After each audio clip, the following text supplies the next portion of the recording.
Hello दोस्तों, मैं हूं जगदीश जोशी। जो हम लोगों की वीएफडी की ये सीरीज चल रही है, आज के इस वीडियो में हम लोग डेल्टा वीएफडी के बारे में डिस्कस करेंगे। और इसका जो मॉडल है हम लोगों के पास वो है डेल्टा का ME300 सीरीज की वीएफडी। ओके, इसके मैनुअल को हम लोग डिस्कस करेंगे और कनेक्शन बिल्कुल आसान भाषा में मैं आप लोगों को समझाऊंगा। पीएनपी एनपीएन टाइप कनेक्शन किस तरीके से करते हैं, यानी कि सोर्सिंग और सिंक टाइप जो कनेक्शन होते हैं, सोर्स सिंक, वो कैसे हम लोग वीएफडी में करते हैं, बिल्कुल जीरो लेवल से आप लोगों को यहाँ पे सीखने को मिलेगा। अगर वीएफडी के कनेक्शन नहीं आते हैं आप लोगों को, तो आप लोग बिल्कुल आसान भाषा में यहाँ पे सीखने वाले हो। और ये मैनुअल से इसलिए मैं आप लोगों को समझा रहा हूं कि अक्सर मैं आप लोगों से बोलता हूं कि आप लोग किसी भी एक वीएफडी के ऊपर कनेक्शन और उसके पैरामीटर सेट करना सीख जाओ, उसके बाद बाकी सभी मॉडल्स और जितने भी मैन्युफैक्चरर हैं उनके कनेक्शन और उनके पैरामीटर्स लगभग सबके सेम ही होते हैं। आप लोग थोड़ा सा मैनुअल पर नजर मारोगे तो आप लोगों को सब समझ में आ जाएगा। बाकी अगर आप लोग ऑटोमेशन से रिलेटेड कोई कोर्स ज्वाइन करना चाहते हो तो आप लोग हमारी वेबसाइट और एंड्रॉयड ऐप से कोर्सेज ज्वाइन कर सकते हो। अभी एंड ऑफ द ईयर के भी सेल्स वगैरह चल रहे हैं, सभी कोर्सेज के ऊपर आपको कुछ ना कुछ डिस्काउंट मिल जाएगा। तो अगर कोई भी कोर्स ज्वाइन करना है तो वीडियो के नीचे डिस्क्रिप्शन में जाकर के आप लोग हमारी वेबसाइट या एंड्रॉयड ऐप से कोर्सेज ज्वाइन कर सकते हो। कोर्सेज से रिलेटेड कोई भी डिटेल अगर आप लोगों को चाहिए तो वो आप लोगों को हमारे व्हाट्सएप नंबर पर मिल जाएगी। तो हम लोग एक काम करते हैं, मैनुअल ये हम लोगों के पास डेल्टा का है। और बाकी अगर आपको किसी भी वीएफडी का या फिर अदर पीएलसी या ड्राइव का अगर आप लोगों को मैनुअल चाहिए तो वो आप लोग हमारी वेबसाइट या एंड्रॉयड ऐप से उनको एक्सेस कर सकते हो। वहां पे आप लोगों को स्टडी मटेरियल वाले सेक्शन में ये मैनुअल्स मिल जाएंगे। ठीक है, तो हम लोग क्या काम करेंगे, यहाँ पे टेबल कंटेंट है तो मैं एक काम करूंगा, यहाँ पे वायरिंग पे आऊंगा और उसके बाद यहाँ पे हम लोग वायरिंग पे क्लिक करेंगे। वायरिंग पे हम लोग क्लिक करेंगे, एक तो यहाँ पे सिस्टम वायरिंग डायग्राम दिया हुआ है जो कि हम लोगों का सिस्टम वायरिंग डायग्राम रहता है। सिस्टम वायरिंग डायग्राम में मैंने अक्सर आप लोगों को बताया हुआ है कि कैसे हमारी वीएफडीज वगैरह काम करती हैं। ओके, तो ये सब कुछ तो अपने को पता ही रहेगा। ठीक है, जो हमारे पावर के टर्मिनल्स रहते हैं यानी कि L1, L2, L3, ये हम लोगों की 3 फेज की वीएफडी है, यानी कि इसमें इनपुट भी 3 फेज रहेगा हम लोगों का, जो कि 415 वोल्ट के आसपास रहता है, और आउटपुट हमको 3 फेज में मिलेगा। वो हमारा वेरिएबल स्पीड हम लोग अपनी वीएफडी से अपने मोटर का ले सकते हैं इससे। और जो हमारा L1, L2, L3 होगा, यहाँ पे हम RYB यहाँ पे हम लोग कनेक्ट करेंगे। और T1, T2, T3 जो हमारा वीएफडी का आउटपुट टर्मिनल्स होंगे वहाँ पे हम लोग अपनी मोटर की वायर यहाँ पे कनेक्ट कर देंगे। ठीक है, अब अगर हम लोग इसके कंट्रोलिंग पे आए तो कंट्रोलिंग में देखो बहुत ही इंटरेस्टिंग है। अगर आप लोग यहाँ पे कंट्रोलिंग देखोगे तो जो ऊपर के मैंने आप लोगों को L1, L2, L3 के ये टर्मिनल्स बताए थे, ये हम लोगों के R, Y और B, जो हमारा 3 फेज का आएगा ना वायर, जो RYB का हमारा मैन वायर आएगा वो हमारा यहाँ पे कनेक्ट होगा L1, L2 और L3 पे। ये अर्थ का टर्मिनल है। ओके, अब यहाँ पे अगर आप लोग देखोगे तो ये सर्कल, जो इस तरीके का डार्क सर्कल होगा ना, वो पावर के टर्मिनल्स होंगे।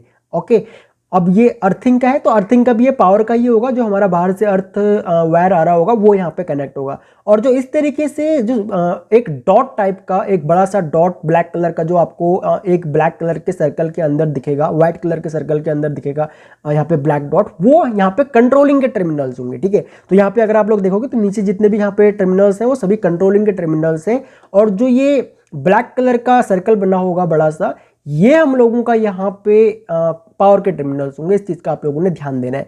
उसके बाद यहाँ पे T1, T2, T3 जो होगा, ये हम लोगों के यहाँ पे मोटर कनेक्ट हो गई। और ये अर्थ टर्मिनल यहाँ पे अगेन दिया हुआ है, जो कि हमारी मोटर के साथ में हम लोग वीएफडी को इस तरीके से अर्थ कर देते हैं।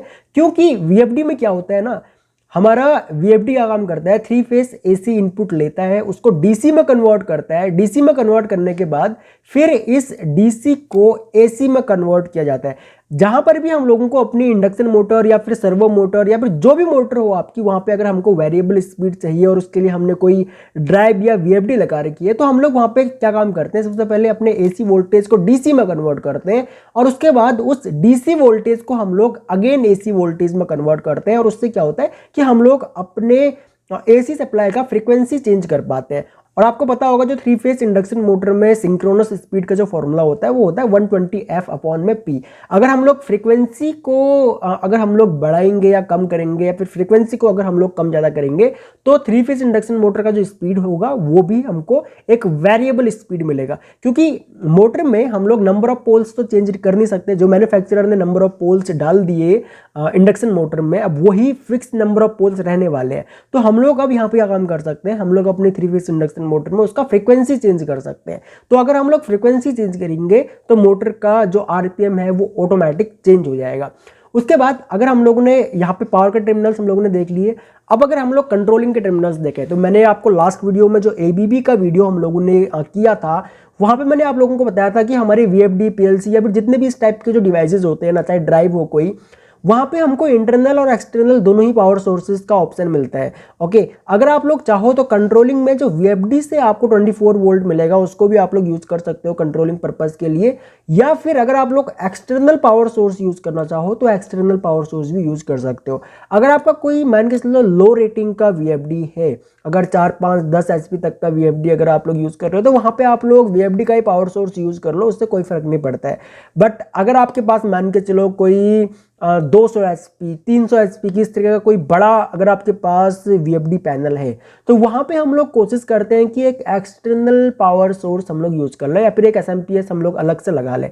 ठीक है, तो यहाँ पे अगर आप लोग इस वीएफडी के टर्मिनल्स देखोगे तो यहाँ पे +24V एंड +24V ये दो टर्मिनल्स दिए हुए हैं। उसके अलावा यहाँ पे MI1, MI2, 3, 4, 5 यहाँ पे हमको कुछ टर्मिनल्स दिए हुए हैं कंट्रोलिंग के, और इन टर्मिनल्स की हेल्प से हम लोग अपनी वीएफडी को एक्सटर्नल इनपुट सेंसिंग डिवाइसेस से इसको इनपुट दे सकते हैं। ठीक है, यहाँ पे फॉरवर्ड और स्टॉप के लिए हम लोग इस वाले टर्मिनल को यूज करेंगे MI1 को, यहाँ पे रिवर्स और स्टॉप के लिए हम लोग MI2 को यहाँ पे यूज करेंगे।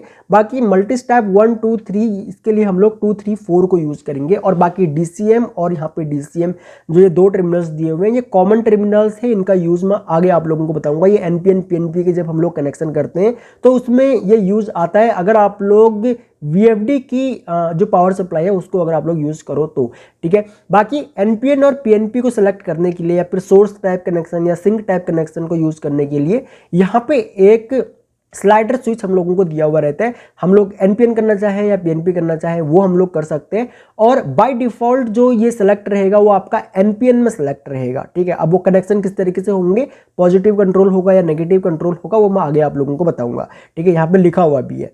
अब यहाँ पे आप लोग फॉरवर्ड और रिवर्स के लिए इन स्विचेस को यूज कर सकते हो। उसके अलावा जो आप लोगों ने देखा होगा कई बार हम लोग डेल्टा वीएफडी के साथ में क्या काम करते हैं, हम लोग अगर एक पुश बटन को दबाएंगे तो हमारे किसी पर्टिकुलर फ्रीक्वेंसी पे मोटर चलेगी। सेम इसी तरीके से दूसरे अगर हम लोग पुश बटन को प्रेस करते हैं तो अगर हमने कोई मान के चलो दूसरी फ्रीक्वेंसी सेट कर रखी है तो उस पर मोटर शिफ्ट हो जाएगी, और अगेन अगर हम लोग तीसरा पुश बटन प्रेस करते हैं तो उसके बाद हमारा जो मोटर है वो किसी तीसरे फ्रीक्वेंसी पे शिफ्ट हो जाएगी। तो इस टाइप की भी अगर हम लोग यहाँ पे पैरामीटर सेट करना चाहें तो वो हम लोग कर सकते हैं। उसके अलावा ठीक इसके सामने अगर आप लोग देखोगे तो RA, RB और RC तो ये रिले है। ठीक है, multi function relay output terminals होते हैं। अगर आप लोग एक्सटर्नल रिले कंट्रोलिंग पर्पस के लिए इस तरीके से अगर आप लोग यूज करना चाहो तो आप लोग इन टर्मिनल्स को यूज कर सकते हो। और उसके अलावा नीचे यहाँ पे मल्टी फंक्शन आउटपुट टर्मिनल्स दिए हुए हैं। ठीक है, और मल्टी फंक्शन आउटपुट का ये कॉमन टर्मिनल है फोटो कपलर का। ओके, उसके अलावा यहाँ पे अगर आप लोग एनालॉग में देखो तो क्योंकि हमको इसकी काफ़ी ज़रूरत होती है, हम लोग कई बार यहाँ पे जो वीएफडी का मतलब वीएफडी पैनल पोटेंशियोमीटर जो होता है उसको हम लोग बहुत कम यूज करते हैं, क्योंकि वीएफडी हमारी पैनल के अंदर लगी हुई होती है। मुझे अगर अपनी मोटर का मान के चलो मोटर का स्पीड को मुझे कम ज़्यादा करना है तो मैं बार बार वीएफडी का जो पैनल पोटेंशियोमीटर है उसको यूज़ नहीं करूँगा। ठीक है, तो मैं क्या काम करूँगा, मैं एक पैनल के बाहर एक पोटेंशियोमीटर यूज़ कर लूँगा जो भी यहाँ पे मैन्युफैक्चरर जिस भी रेटिंग का देगा। जैसे कि यहाँ पे लिखा हुआ है कि ये 5 किलो ओम तक का यहाँ पे यूज कर सकते हैं पोटेंशियोमीटर जो होगा हम लोगों का। ठीक है, तो पोटेंशियोमीटर किस तरीके से यूज होगा वो यहाँ पे दिया हुआ है। यहाँ पे ACM यहाँ पे दिया हुआ है। 10 वोल्ट जो होगा पोटेंशियोमीटर का पॉजिटिव टर्मिनल हम लोग इसको यहाँ पे कनेक्ट करेंगे। AVI ये इनपुट है, ये फीडबैक जो होगा पोटेंशियोमीटर का वो यहाँ पे कनेक्ट होगा। और यहाँ पे जो एनालॉग सिग्नल कॉमन है यानी कि ACM, यहाँ पे हम लोग जो हमारे पोटेंशियोमीटर का 0 वोल्ट वाला जो टर्मिनल होता है उसको हम लोग यहाँ पे कनेक्ट कर देंगे। तो सिंपली क्या होगा, हम लोग अपने VFD को अब एक्सटर्नल पोटेंशियोमीटर से हम लोग इसको यूज कर सकते हैं, इसको हम लोग कंट्रोल कर सकते हैं। उसके लिए हम लोगों को थोड़े बहुत जो पैरामीटर्स चेंज करने होते हैं वो हम लोगों को यहाँ पे करने होते हैं, ठीक है। उसके अलावा नीचे यहाँ पे अगर आप लोग देखोगे तो यहाँ पे यहाँ पे एनालॉग मल्टी फंक्शन आउटपुट हम लोगों को मिल जाता है 0 to 10 वोल्ट डीसी में, और यहाँ पे एनालॉग सिग्नल का ये कॉमन है AFM और ACM का। बाकी इनका ना मैं आप लोगों को इन फ्यूचर प्रैक्टिकली भी मैं आप लोगों को दिखाने वाला हूँ। जितने भी मैं आप लोगों को अभी मैनुअल में इनके कनेक्शन समझा रहा हूँ वो मैं आप लोगों को प्रैक्टिकली भी इन फ्यूचर दिखाऊंगा, ठीक है। तो डोंट वरी, उस चीज़ की आप लोग टेंशन बिल्कुल भी मत लेना।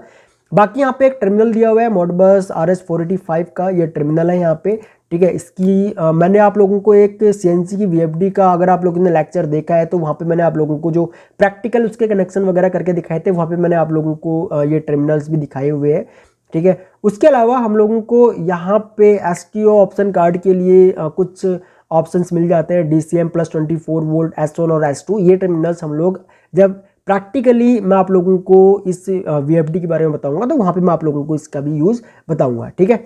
इसको हम लोग किस तरीके से यूज करते हैं। बाकी अगर हम लोग सोर्सिंग और सिंकिंग यानी कि सोर्स और सिंक मोड में अगर इसके कनेक्शंस को देखें तो हम लोग यहाँ पे देखो क्या काम करते हैं। तो यहाँ पे देखो जो सिंक टाइप यानी कि सिंक में NPN टाइप कनेक्शन होंगे, सोर्स में PNP टाइप कनेक्शन होंगे, ठीक है। अगर हम लोग सिंक मोड में कनेक्शन कर रहे हैं विद इंटरनल पावर यानी कि VFD की पावर को अगर हम लोग यूज कर रहे हैं कनेक्शन के लिए, तो वहां पे हम लोग क्या काम करेंगे, जो DCM वाला टर्मिनल है यानी कि यहाँ पे मैंने आप लोगों को दिखाया था ना DCM वाला टर्मिनल, इस टर्मिनल से हम लोग एक वायर लेंगे, जैसे कि यहाँ पे अभी वायर लिया हुआ है, वायर लेंगे और उसके बाद उस वायर को हम लोग जितने भी हमारे इनपुट सेंसिंग डिवाइसेस हैं, इन इनपुट सेंसिंग डिवाइसेस से कंट्रोल करते हुए हम लोग MI 1 2 3 4 5 6 इस तरीके से हम लोग इन टर्मिनल्स पे देंगे। तो ये हो गया हम लोगों का NPN टाइप कनेक्शन, यानी कि सिंक मोड में कनेक्शन कर रहे हैं हम लोग और अपनी VFD का इंटरनल पावर यूज कर रहे हैं। अगर हम लोग मान के चलो सोर्स टाइप कनेक्शन करें और इंटरनल पावर को ही यूज करें तो उस केस में हम लोग क्या काम करेंगे, जो हमारी VFD का 24 वोल्ट वाला जो टर्मिनल है उस टर्मिनल को हम लोग यूज करेंगे और उसके बाद सेम हम लोग क्या काम करेंगे, जितने भी हमारे इनपुट सेंसिंग डिवाइसेस हैं उनसे हम लोग उस 24 वोल्ट को कंट्रोल करके अपने जो कंट्रोलिंग के टर्मिनल्स है 1 2 3 4 5 उनको हम लोग यहाँ पे देंगे, ठीक है।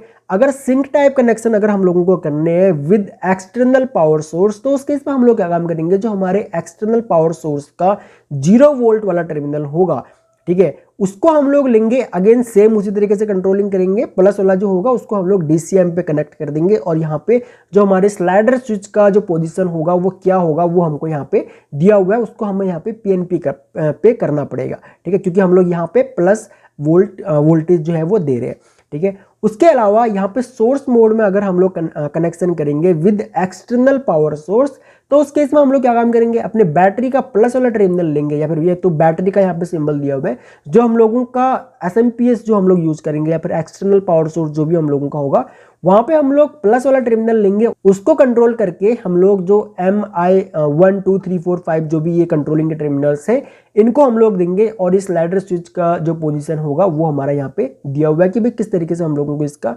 पोजीशन सेट रखना है, ठीक है। तो इस तरीके से होते हैं एक VFD के कनेक्शन डेल्टा में जो हम लोगों की VFD रहती है ME 300 सीरीज की। आई होप कि आप लोगों को समझ में आया होगा। इसके पैरामीटर्स वगैरह मैं प्रैक्टिकल वाला जो लेक्चर लेके आऊँगा तो वहाँ पे मैं आप लोगों को इसके पैरामीटर भी समझाऊंगा। बाकी इस टॉपिक से रिलेटेड कोई भी डाउट हो अगर आप लोगों का तो आप लोग वीडियो के नीचे कमेंट करके मुझे बता सकते हो, और अगला वीडियो आप लोगों को स्पेशली किस VFD के ऊपर चाहिए या फिर किस मैन्युफैक्चरर की VFD के ऊपर चाहिए वो भी आप लोग मुझे कमेंट करके बता सकते हो। अगर आप लोग इस चैनल पर न्यू हो तो चैनल को आप लोग सब्सक्राइब कर लेना, बगल में जो बेल आइकन है उसको भी ऑन कर लेना ताकि आपको हमारी सभी न्यू वीडियोस का नोटिफिकेशन लगातार मिलता रहे। सो इस वीडियो लेक्चर में इतना ही गाइस, थैंक्स फॉर वॉचिंग, मिलते हैं अपने नेक्स्ट वीडियो लेक्चर में।